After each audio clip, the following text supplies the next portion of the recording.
This is our part two video on Unit 13. Unit 13, again, the second Reconstruction. And that's a reference, you might recall the first Reconstruction or just the Reconstruction era being after the Civil War, where the focus was on quote unquote reconstructing the nation or how would the southern states rejoin the United States. This period sometimes referred to as as the second Reconstruction because there was a kind of as the term applies, reconstructing or changing again what the country looks like. And at first, it was focused on the South, and then it spread throughout the rest of the country. And the civil rights movement was one of the big aspects of how the country was going to be, in a sense, rebuilt as things like segregation were ended. But here, a few things we're looking at. First of all, Roe v. Wade. So this was 1973 court case that legalized abortion, and at the time, I think it was something like 46 states in the country had laws, state laws against abortion. And this court case, the Supreme Court, again, unelected justices, um, essentially nullified the state law in all of those states and said, basically, states, we don't care what your laws are. We are saying that there is a constitutional right to this, and therefore you cannot forbid it anymore. And there are a couple issues that are going on here as far as the Supreme Court power is concerned. One is legalize judicial review, where the courts determine the legality of laws, and the Supreme Court can nullify or overturn a law. So there's that going on. But then also, though, it was not a federal law that they were doing this to, it was state law. And up until 1921, the Supreme Court had always viewed themselves as, we can rule like the or sorry, the Supreme Court had always interpreted that the US Constitution applies to the US government. So like if the US Constitution says that Congress has to do this or Congress cannot do that, that it was talking about what the US government could and could not do, and that states could and could not do things based on their state constitutions, and that was up to the states to decide. Well, that was again was how things were interpreted consistently until 1921, and starting in 1921 that the Supreme Court started to interpret the US Constitution as having power and authority over what the states could and could not do as well.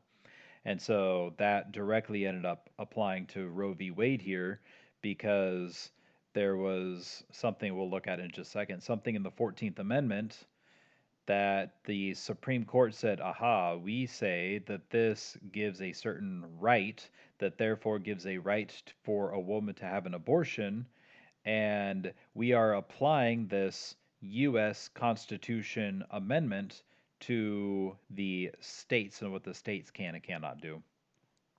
And then, in particular, what it was there you have that bullet point 14th Amendment.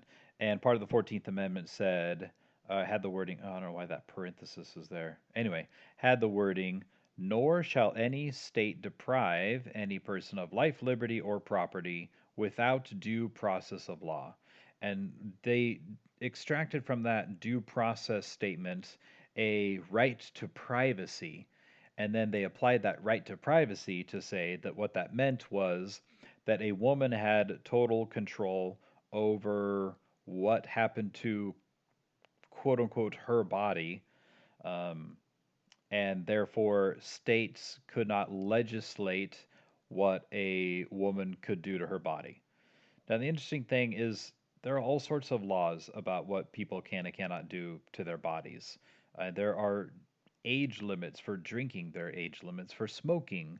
There are illegal substances like, different drugs and stuff. But for whatever reason, that idea of the government not being able to pass any laws doesn't apply to all sorts of stuff. It only applies to like abortion like this. But And it also obviously raises the question of, well, what about the rights of the unborn child? But yep, so Roe v. Wade, the Supreme Court said that abortion is based on that a woman has a right to have an abortion because she has a right to privacy based on the 14th Amendment. And then I think 3 years later in 1976, then they also said things like a woman can get an abortion without having to get the consent of her husband or the father of the child. And also a minor can get an abortion without having to get the consent of her parents and stuff like that because it's a constitutional right. And I really like one argument that I've heard against abortion is from, as far as I know, not a Christian, uh, Indiana University, I think, professor of philosophy. And he puts it like this. He says that when it comes to abortion and the legality of it, there are four possible scenarios. Scenario one, that when you perform an abortion, you Oh, okay. So let's see. That the fetus, it is a baby, it is a person. You know it's a person, and you kill the person. He said in all other scenarios, if you know there is a person, you kill that person. We call that murder. Scenario two, the fetus is a person, but you're uncertain if it's a person or not, and you kill that person. He said that would be like you are driving in the road and you see something that looks maybe like a person wearing like a trench coat or something like that in the street. And you're like, well, I'm not sure if there's a person there or not. So I'll just run it over. And he said, if you do that and you kill a person, you are guilty of manslaughter. Um, And yep, you are still criminally guilty of killing that person. It wasn't like premeditated murder, but you weren't exercising the care and caution that you should have. Scenario three, the fetus is not a person, but you're unsure whether or not it's a person, and you destroy it. He said that would be like if you are in charge of the demolitions crew that's about to demolish a building and you have all the charges set to destroy the foundational structures that are holding up the building. And someone kind of says, shouldn't we check to make sure there's nobody in that evacuated building before we destroy it? And you say, nah, I don't think there's anyone there, but oh well, we gotta just destroy this building. Uh, Even if it turned out there's nobody in the building and you didn't actually kill anyone, you still are guilty of what's called criminal neglect, where you did not do your due diligence to guarantee before detonating the charges that you were not going to kill anyone. And he said that would be like you kill the fetus without being completely sure that it is not a person that you are killing. And then scenario four is the fetus is not a person, and you have verified, you have yeah, made absolutely sure you have proven that it is not a person. And he said that is the only instance in which abortion should be allowed. Overall, I think it's a good argument, but at the same time, when I've mentioned this to people that I've talked to, they usually either go the direction of I don't care whether or not it's right or wrong. We have said it is okay, therefore it's morally okay because there's no absolute morality. Or they've gone the direction of like there being no absolute truth kind of a thing, and therefore truth is just what society defines it to be, and say things like, well, but society has decided that personhood begins at birth. Therefore, it doesn't matter if biologically or if philosophically the fetus is a person. Society has defined personhood to begin at birth. Therefore, by definition, it can't be murder to kill a baby in the womb. Yeah. So it's an ongoing struggle to end abortion. There have been a lot of good tracks made, and even some states who are moving well in the direction of trying to get it outlawed. At least very, very, very difficult and very restrictive. But at the same time, you have other states who are making it way easier to abort up until the time of birth. All right, so that's that. Moving on a little bit about Richard Nixon. He was a moderate Republican. He was elected president in the 1968 election, so he took office early 1969. One of the aspects of his presidency is the person that he had doing a lot of advising when it came to foreign affairs was Henry Kissinger. And Kissinger really recommended that they ease tensions with the communist countries. And so, like, Nixon met with the communist chairman of China, he met with the president of the Soviet Union, and they were just trying to make the Cold War a little bit less tense.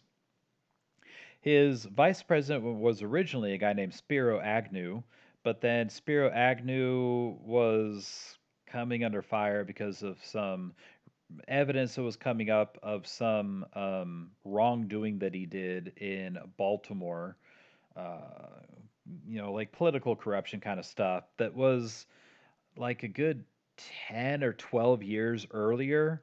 But as just this scandal stuff was coming up more and more, Spiro Agnew resigned. So then that left a vacancy in the vice presidency, and then Nixon appointed Gerald Ford. He's the guy in the bottom right.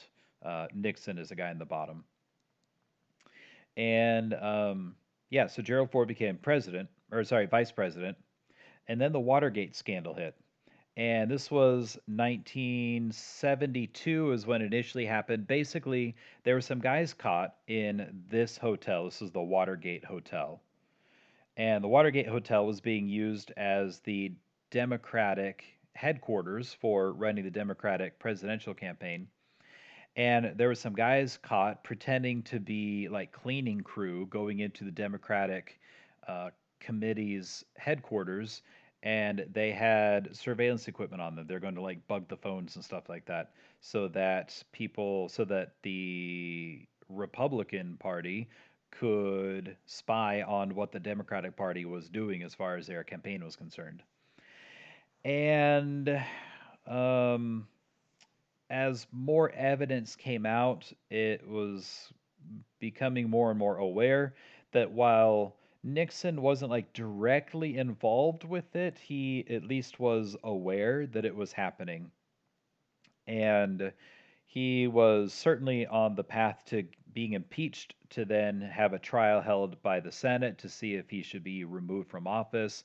And before it got to that point, he resigned from the presidency. So he resigned from the presidency in 1974, and that made his vice president become president. And Gerald Ford holds the record as the only president to not be elected at all because he wasn't on the election ticket as vice president. And so, yep, he was the only president to not be elected either as vice president or as president.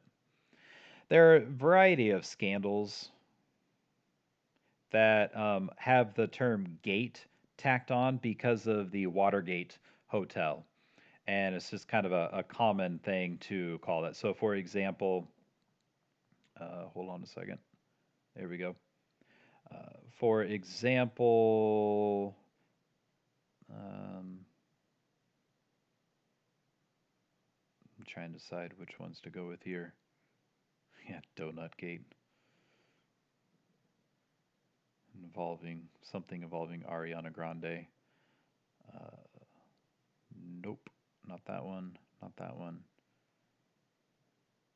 I remember Climate Gate was a term that was used for a little while with the evidence coming out that a bunch of climatologists were falsifying their data to make the data um, support global warming or climate change. Yeah, Climate Gate. That was 2010.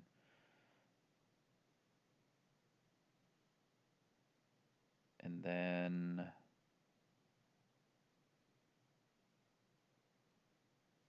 there are a bunch of these, but they're not the ones that I'm looking for. I'll just move on in a second if need be. I forgot to get this list up beforehand. Biscuit Gate, Blobby Gate, Bridge Gate, Cable Gate, Chopper Gate, China Gate, Coin Gate, Corn Gate. Yeah, so anyway, even just listing some of those, Elbow Gate.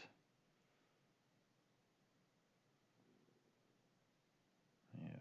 So, yeah, that gives you enough of an idea that because of the Watergate scandal, Gate gets tagged on to some other term and it becomes the name of the scandal. It's become a common usage thing. Okay, moving on. Hairgate. Okay. And then 1975, Nixon was already moving things in this direction with Vietnam.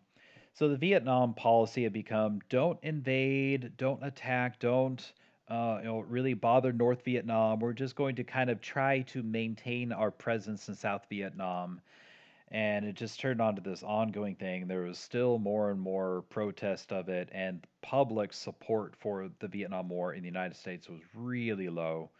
So then the United States largely pulled out in 1973, but then 1975 is when they stopped doing any kind of a lottery to draft more people to fight, and then they more officially ended things in Vietnam.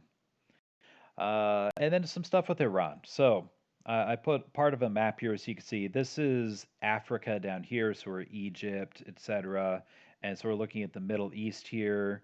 They have Saudi Arabia and the Arabian Peninsula, and then Iran is couched right here between Afghanistan and Pakistan. This is India right down here.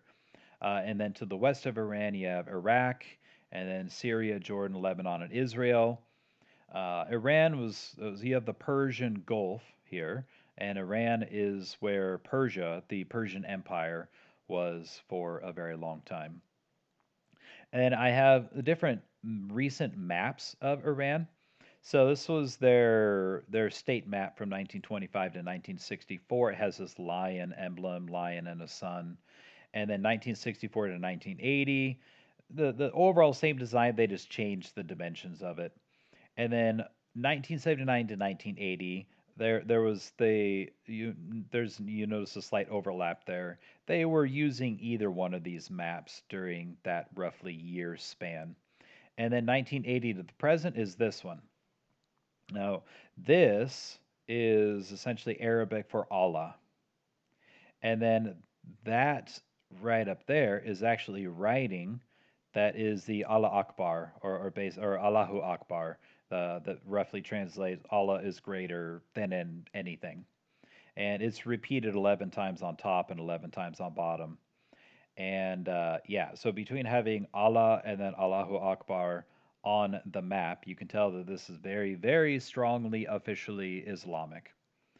And oh, by the way, that's not, the country of Google. Now, right there, southeast of Djibouti. That's, I just did a screenshot from Google Maps. Okay, moving on.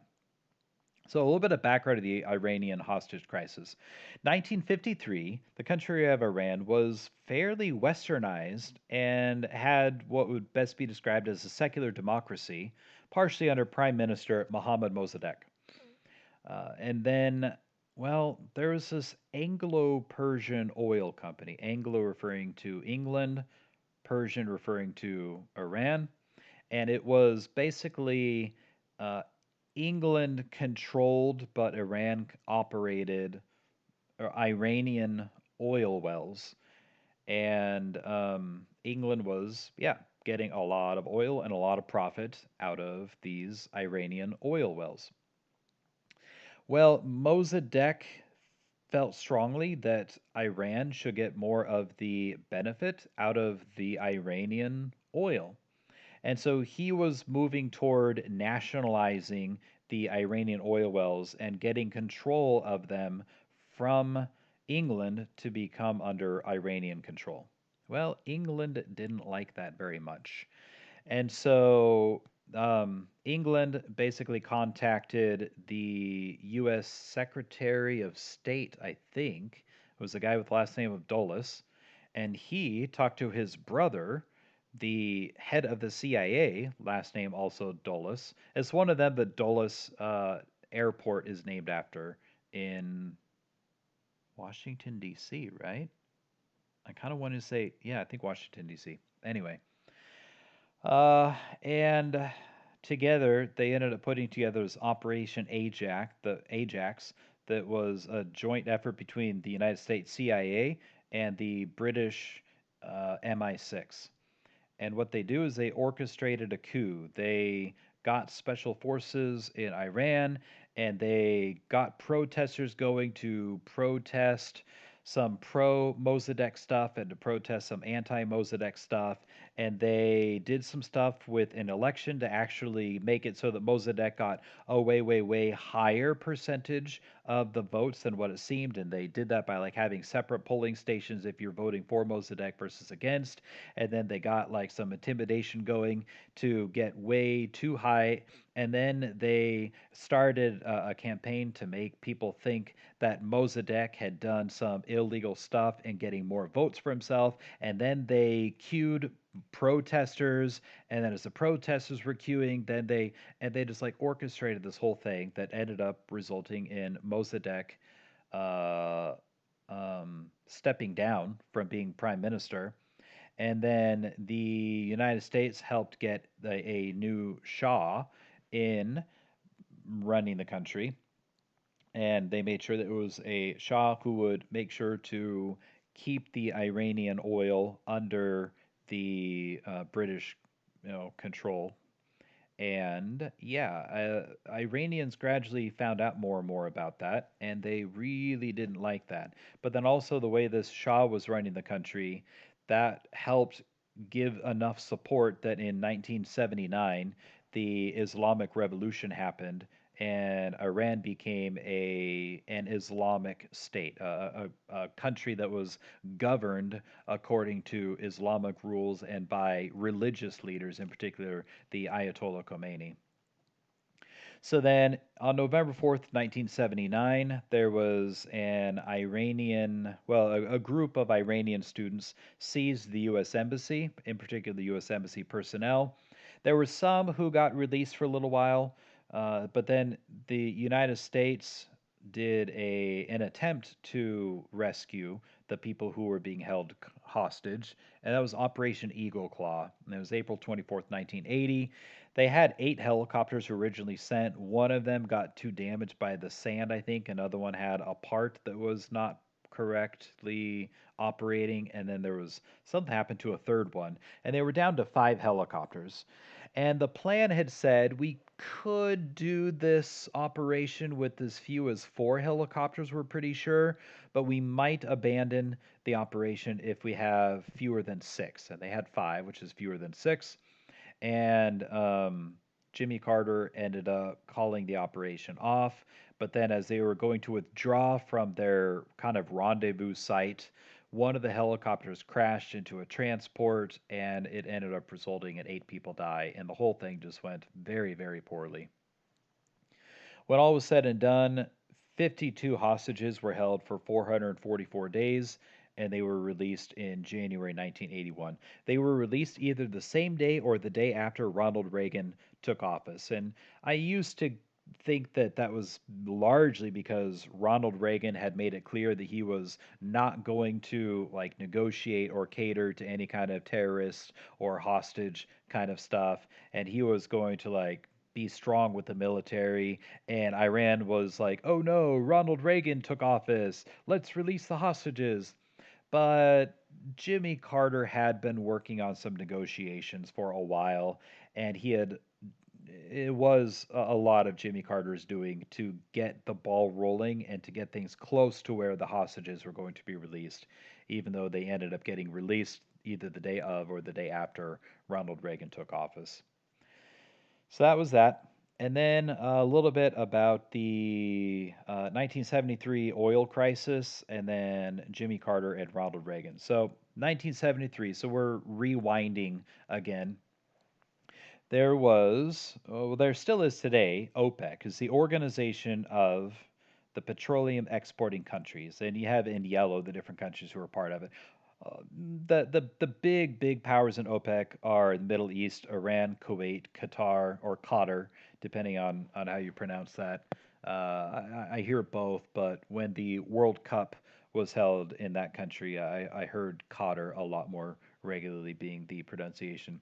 The United Arab Emirates and Saudi Arabia, and then some in Africa here: Algeria, Libya, Nigeria, Gabon, and Angola, and then over here in South America, Venezuela and Ecuador. So these countries do the majority of the exporting of petroleum to other countries. And this organization, they decide things like how much oil are we collectively going to get out of our wells, and then how much oil are we collectively going to sell to other countries, and then how much are we going to charge for that oil.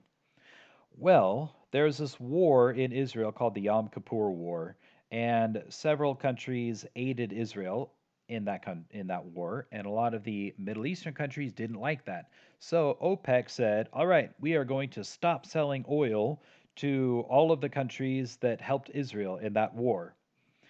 And the result of that was over the next roughly year, oil prices increased by about 400%. And the result of that was a severe gas shortage in the United States. And there was stuff like you people were limited to 10 gallons of gas, or a lot of gas stations did stuff like, oh, these days of the week, only license plates that end with an even number can come and buy gas, versus other days of the week, only license plates that end with an odd number can come and buy gas. And yeah, for a long time, the United States was very dependent on OPEC for their petroleum. But very recently, just I think, within President Trump's presidency, a lot of restrictions have been lifted on the United States being able to get a lot of their own oil. We have huge amounts of oil. A lot of it is in North and South Dakota, and then a lot of it is also in Alaska. And I think for the first time forever, the United States is providing the majority of its own oil. And then Jimmy Carter, he was president after Ford. And Carter's overall, I think he was a genuinely nice guy. He had been a senator from Virginia. I'm sorry, from Georgia, senator from Georgia. And yeah, he did some stuff with the Cold War that was involving trying to reduce the number of nuclear weapons that we have, but he also kind of escalated the United States taking a hard stand against communism, and that resulted in, for example, the United States boycotting the 1980 Olympics.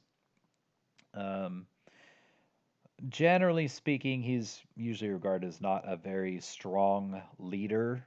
Um, and so, yeah, usually not regarded as one of the better presidents in American history. But again, I think a nice guy.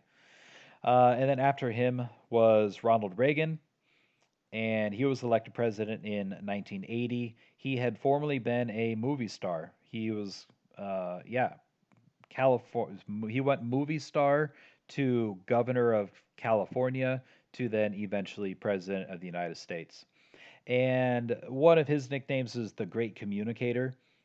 Just very eloquent speaker, very quick on his feet, good sense of humor, and I really miss these days of people generally spoke respectfully toward each other, and debates were, yes, they would take jabs at each other sometimes, but it was still like you are a human being that I respect as a person, and even though I disagree with you, and even though I might kind of bash you, or at least bash your beliefs a little bit, I will not bash you as a person.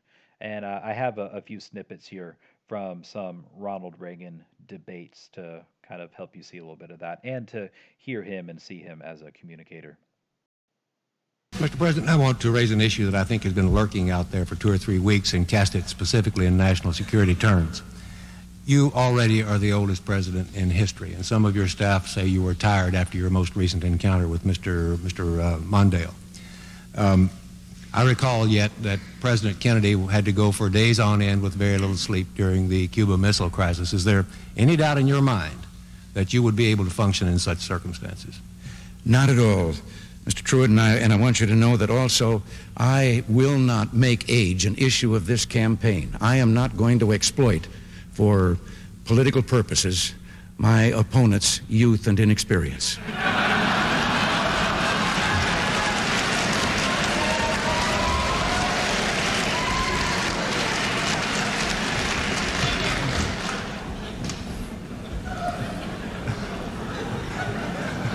If I still have time, I might add, Mr. Truitt, I might add that it was Seneca or it was Cicero, I don't know which, that said, if it was not for the elders correcting the mistakes of the young, there would be no state. We were succeeding, and that was why the terrorist acts began. There are forces there, and that includes Syria in my mind, who don't want us to succeed. We did not engage in conflict that was out of line with our mission. I will never send troops anywhere on a mission of that kind without telling them that if somebody shoots at them, they can darn well shoot back. I'm not going to continue trying to respond to these repetitions of the falsehoods that have already been stated here, but with regard to whether Mr. Mondale would be strong as he said he would be, I know that he has a commercial out where he is appearing on the deck of the Nimitz and watching the F-14s take off, and that's an image of strength. Except that if he had had his way when the Nimitz was being planned, he would have been deep in the water out there because there wouldn't have been any Nimitz to stand on. He was against it. He was against the F-14 fighter. He was against the M1 tank. He was against the B-1 bomber. He wanted to cut the salary of all of the military. He wanted to bring home half of the American forces in Europe. And he has a record of weakness with regard to our national defense that is second to none. Indeed, he was on that side virtually throughout all his years in the Senate, and he opposed even President Carter when, toward the end of his term, President Carter wanted to increase the defense budget. I tell you that I believe with all my heart that our first priority must be world peace, and that use of force is always and only a last resort when everything else has failed. That gives you an idea. One other thing that was a big topic in the context of going from Carter to Reagan was the tax rate. And I forgot to include it here, so I'm just going to pull it up over here. Unit 13. I had the image. Yeah, that one will work. Let me zoom in a little bit. It won't let me zoom in. Okay, well, you can tell enough here. So 1913, the income tax was created.